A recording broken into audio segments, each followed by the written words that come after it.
इस वीडियो को लाइक कीजिए, अपने दोस्तों के साथ शेयर कीजिए और अगर अभी तक आपने हमारे चैनल को सब्सक्राइब नहीं किया तो इसे सब्सक्राइब कर लीजिए और साथ ही मौजूद बेल आइकन को दबा लीजिए ताकि आपको तमाम नई स्टोरीज मिलती रहे।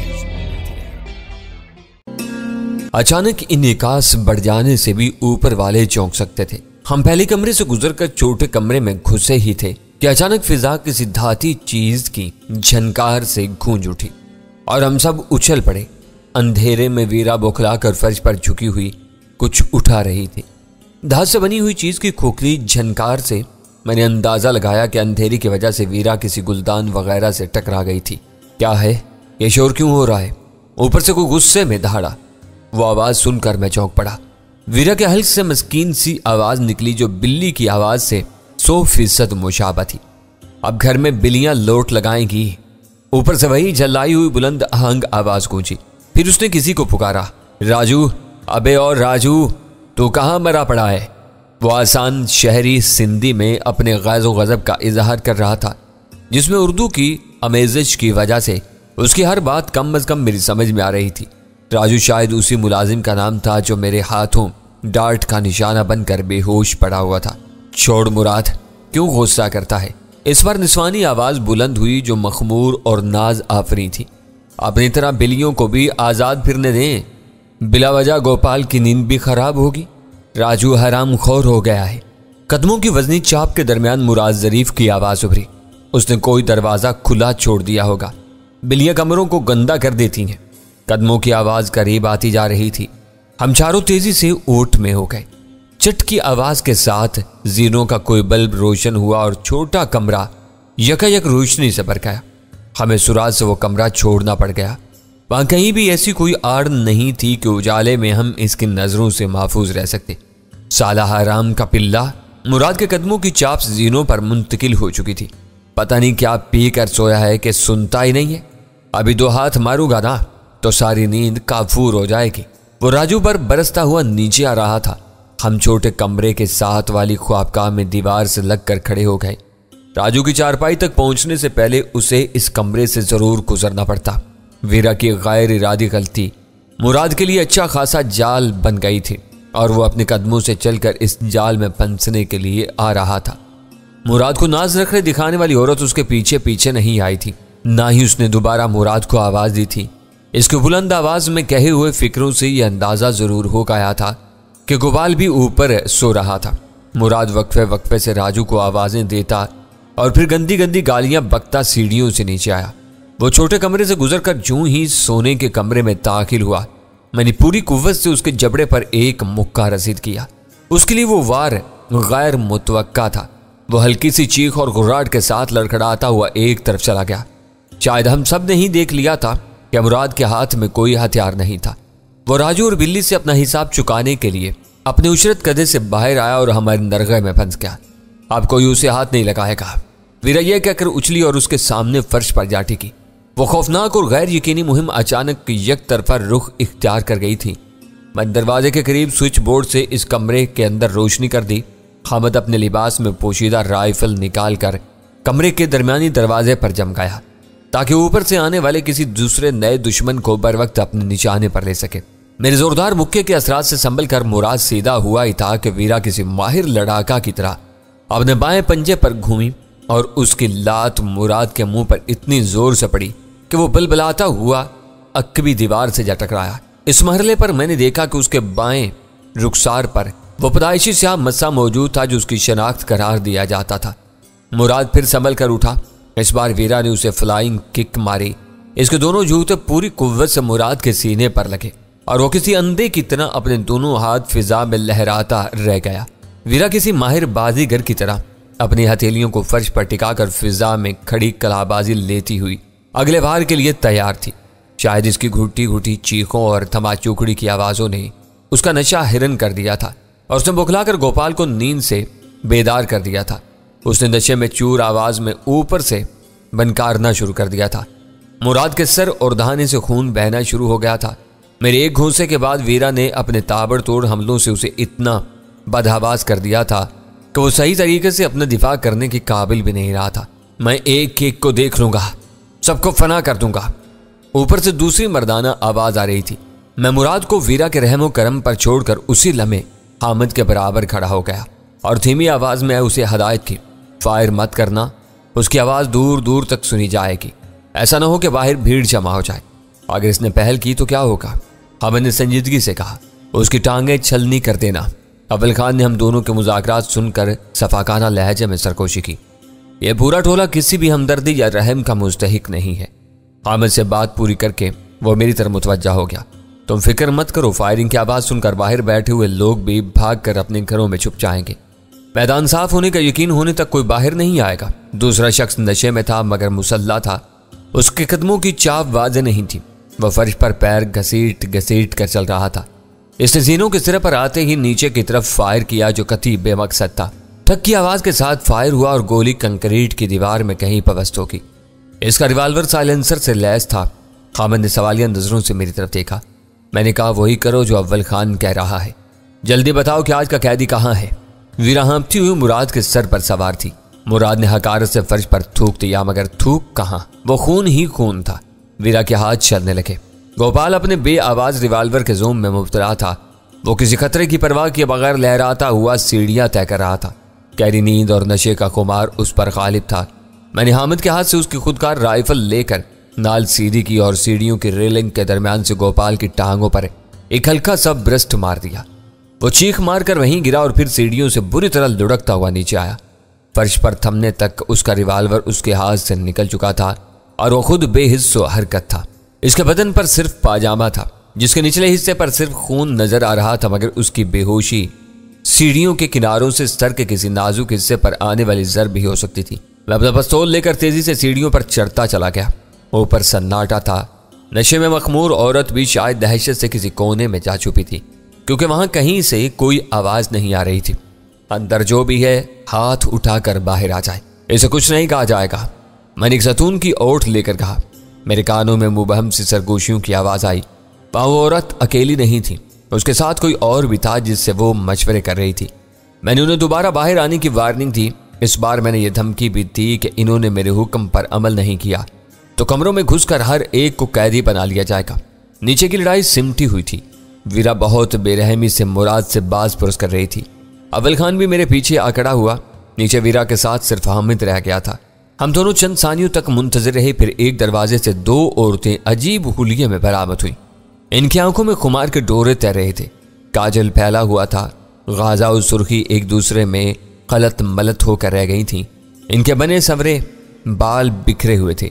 इनके हुलियों से जाहिर हो रहा था कि वो पेशावर औरतें थीं जो हमारे पहुंचने से बहुत पहले से गोपाल और मुराद के साथ थीं। अंदर और कौन है? अव्वल खान ने दुरुस्त लहजे में उनसे सवाल किया। यहाँ एक आदमी को कैद किया गया था। दोनों ने बैक वक्त रोना शुरू कर दिया।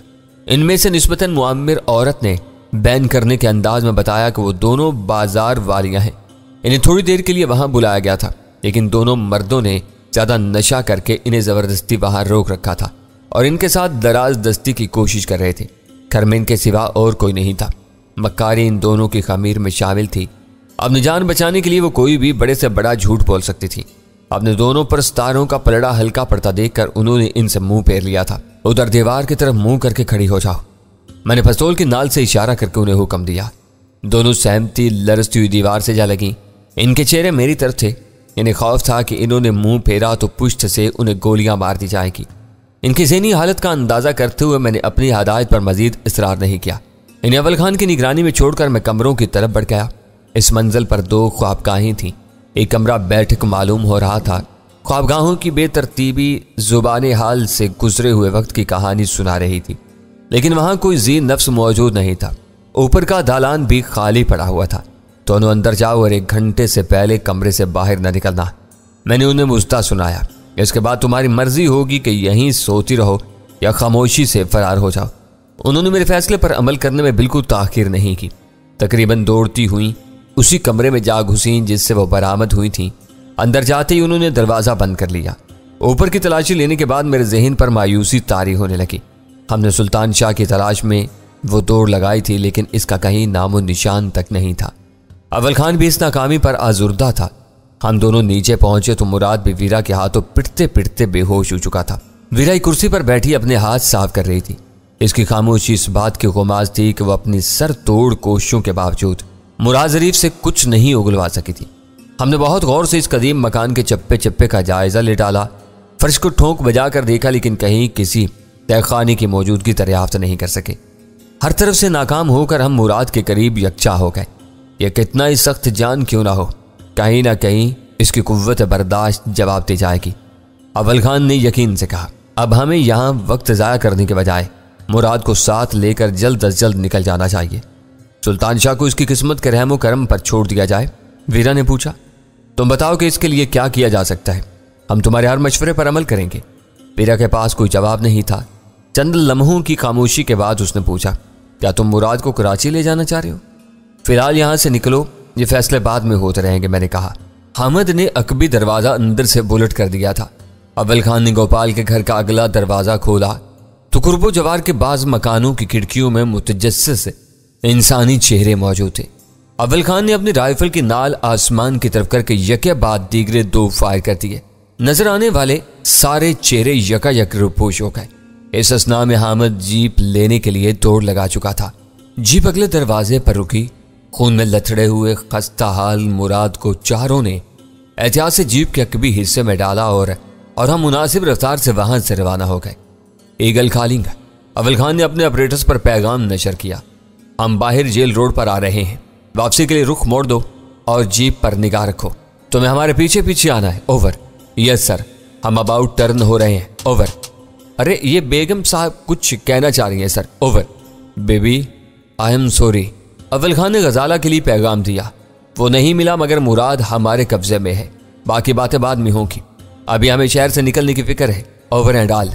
तुमने अच्छा किया कि गजाला को बात करने का मौका नहीं दिया, वो अकेली है, ज्यादा जज्बाती हो जाती। मैंने अव्वल खान की हिकमत अमली की तायद की, वो आ मिलेगी तो अच्छी तरह अपने दिल की भड़ास निकाल लेगी। सब अच्छा हुआ मगर ये समझने से कासिर हूं कि गोपाल जैसे मारे आस्तीन को जिंदा क्यों छोड़ दिया क्या। वीरा बोल पड़ी, उसका पूरा जिस्म उसकी पिंडियों की तरह छलनी कर देना चाहिए था। वो माइक्रो सर्जरी और खतीर खर्च के बावजूद एक लंबे अरसे तक बिस्तर से नहीं उठ सकेगा। मैंने सर्द लहजे में जवाब दिया, वो बिस्तर से उठेगा तब भी शायद लंगड़ाए बगैर चलने के काबिल नहीं हो सकेगा। आसान मौत के मुकाबले में ऐसी सिसकती हुई जिंदगी ज्यादा अजाबदेह होती है। वो जब तक जिंदा रहेगा अपने और दूसरों के लिए इबरत का निशान बना रहेगा। इसका अंजाम चमन अली की रूह तक को लर्जा कर रख देगा। अव्वल खान ने ख्याल अंगेज आवाज में कहा, जल्दी बकिया दोनों अफराद को ही पता चल जाएगा कि गोपाल चंद को अपने किन आमाल का खुमियाजा भुगतना पड़ा है। जीप जेल रोड पर आकर बाएं तरफ मुड़ गई। कुछ दूर खड़ा हुआ ट्रक भी अपनी जगह से रेंग कर सड़क पर आ गया। जीप ने रफ्तार पकड़ ली। जेल रोड के चौराहे पर अव्वल खान के इमा पर हामिद ने कराची की राह लेने के बजाय सड़क का अजीब सा जाविया तय करके गाड़ी हैदराबाद छावनी जाने वाली बाईं सड़क पर मोड़ दी। कुछ दूर जाने के बाद जीप दाहिनी तरफ घूम गई। दे व्हीकल ट्रक मुस्तकिल फासले से हमारे पीछे पीछे आ रहा था। छावनी की चेक पोस्ट पर मौजूद गार्ड STF की इस्तिलाह को नहीं समझ सका और अव्वल खान को जीप से उतरकर ड्यूटी सार्जेंट के कैबिनेट तक जाना पड़ा। पास उसे बिला तवक्कुफ पेशकदमी का परवाना मिल गया। फौजियों की जिंदगी में वक्त और डिसिप्लिन की क्या कदर कीमत होती है, इसका सही अंदाजा किसी फौजी छावनी में जाकर ही होता है। मुंह अंधेरे अपने अपने काम पर हाजिर होने वालों के लिए इस वक्त रात का एक लंबा वक्फा गुजर चुका था। हर तरफ रूह की गहराइयों में उतर जाने वाला अजीब सा सुकून मोहित था। हमारी गाड़ियों के इंजनों का शोर इस सुकून सकूत को बेरहमी से मजरू कर रहा था। अव्वल खान को दोनों गाड़ियों के सवारों में रद्दो बदल के लिए किसी पार्किंग लाट की तलाश थी। इस वक्त CSD और इससे मुल्हिका दुकानें बंद थीं। हामिद ने जीप वहीं उतार दी और उसे आगे ले जाकर इंजन बंद करते ही नीचे उतरकर ट्रक ड्राइवर को हाथ के इशारे से सिग्नल देने लगा। फौरन ही ट्रक का रुख तब्दील हुआ और चंद सानियों बाद वो अपना रुख बदलकर इस तरह जीप के पीछे आ लगा कि दोनों गाड़ियों के अकबी हिस्सों में सिर्फ चंद फुट का फासला बाकी रह गया था। दोनों गाड़ियों के सवार इंजन बंद होने के बाद नीचे उतर आए। ट्रक सवारों को कराची से रवानगी के बाद पहली बार नीचे आकर अपनी पुश्त और टांगें सीधी करने का मौका मिला था और वो इससे फैज याब हो रहे थे। इस इलाके में गश्त पर मामूर मिलिट्री पुलिस के एक बवर्दी सिपाही ने बंद स्टोर्स के पास सादा लिबास वालों की गैर मामूली भीड़ देखी तो खोजी निगाहों से हर चीज का जायजा लेता हुआ उस तरफ आ गया। मुख्तसर सी गुफ्तगू में हामिद ने उसे मुतमईन कर दिया और वह सड़क पर जाकर दोबारा अपने गश्त में मसरूफ हो गया। इसी असना में गजाला मेरे पास आ पहुंची थी और तफक्कुर अमेज लहजे में पूछ रही थी, जब मुराद हाथ आ गया तो सुल्तान शाह कहाँ है? उसे भी गोपाल चंद के घर में मौजूद होना चाहिए था। हम सबका यही ख्याल था, मगर ऐसा नहीं है। वीरा ने मुराद का जोड़ जोड़ हिला दिया है, मगर वो बहुत सख्त जान है। जब तक वो जुबान नहीं खोलेगा हम सुल्तान शाह के बारे में कुछ नहीं जान सकेंगे। इसका बोलना जरूरी है। वीरा इसे मारती रहेगी और इसके आदमी सुल्तान शाह को उधेड़ते रहेंगे। इसका अंजाम क्या होगा? मैं सिर्फ एक बात जानता हूं कि सुल्तान शाह अगर अब तक जिंदा है तो अब वो अपनी आज़ादी तक जिंदा रहेगा। इसके आदमियों को मालूम हो जाएगा कि अब वो मुराद के खिसारे में है। मुराद की आज़ादी के लिए इन्हें सुल्तान शाह को लौटाना होगा। अव्वल खान के आदमियों ने मुराद को जीप से उतार कर ट्रक के पिछले हिस्से में मुंतकिल कर दिया था। हामिद को इसी हिस्से में सफर करते हुए मुराद पर अपने हरबे आजमाने थे। गजाला को दोबारा जीप में बुला लिया गया।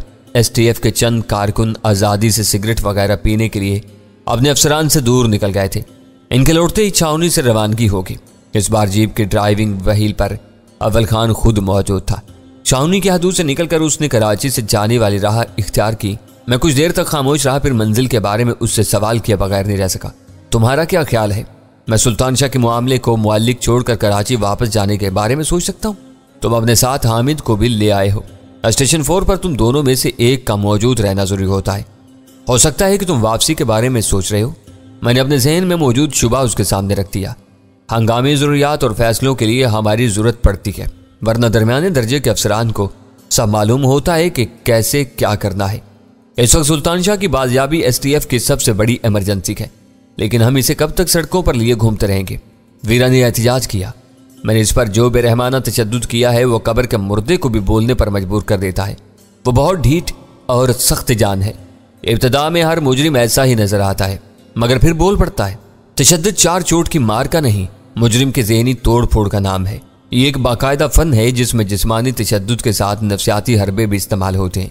वो होश में आ जाए फिर हमें 1-1.5 घंटे ही में अंदाजा हो जाएगा कि हमें किधर का रुख करना है। 2-3 घंटे गुजारने के बाद तुमने कराची जाने का फैसला किया तो मुझे सख्त कोफ्त होगी। इतनी देर में हम 2 मरतबा कराची तक जा सकते हैं। वीरा ने अव्वल खान की बातों को अहमियत दिए बगैर कहा। उसने वीरा की बात खंदा पेशानी से सुन ली, लेकिन जुबान से कुछ नहीं बोला। शाम शोरों से कराची की तरफ मुड़ने की बजाय अव्वल खान सीधा कोटरी की तरफ जाने वाले रास्ते पर निकल गया। वो वैसे ही सुस्त रफ्तारी से जीप चला रहा था। इस खराब सड़क का आगाज हुआ तो रफ्तार मजीद कम हो गई।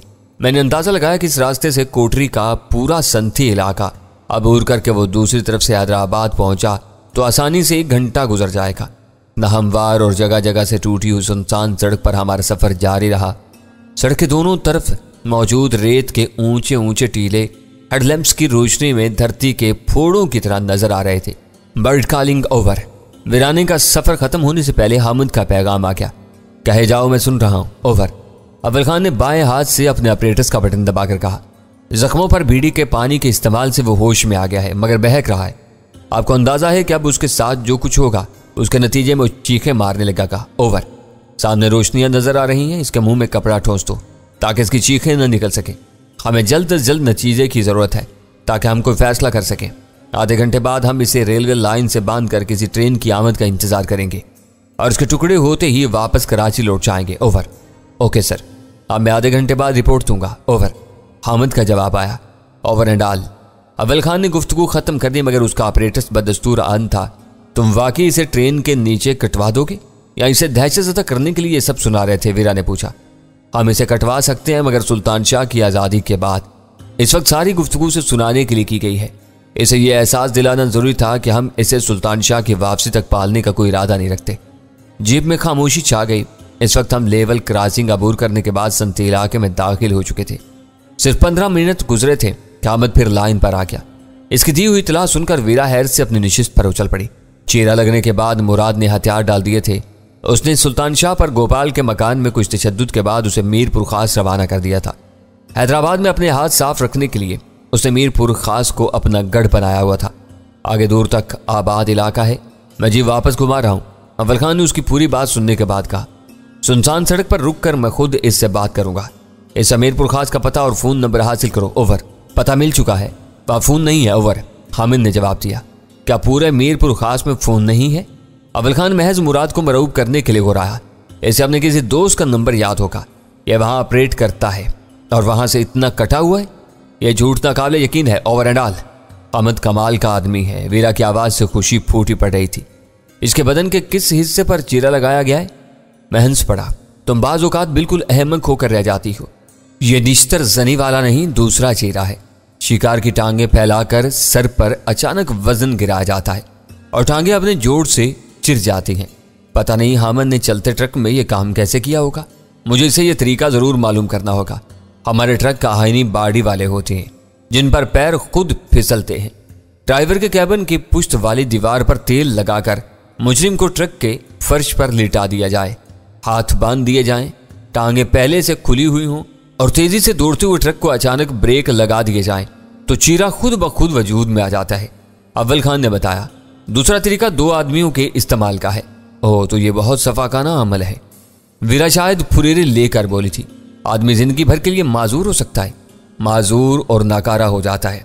मैंने उसकी तायद करते हुए कहा, लेकिन ये देख लो कि इसके बाद मुराद जैसे सख्त जान मुजरिम तेजी से राय रास्त पर आकर सच उगलना शुरू कर देते हैं। बाज मुजरिमों के लिए बेहमाना सजाएं जरूरी होती हैं। उसने मुझसे इत्तिफाक जाहिर करते हुए कहा, इनको हर एक पर नहीं आजमाया जा सकता। अगर ये एहतियात बरती जाए तो फिर कहीं कोई शिकायत पैदा नहीं हो सकती।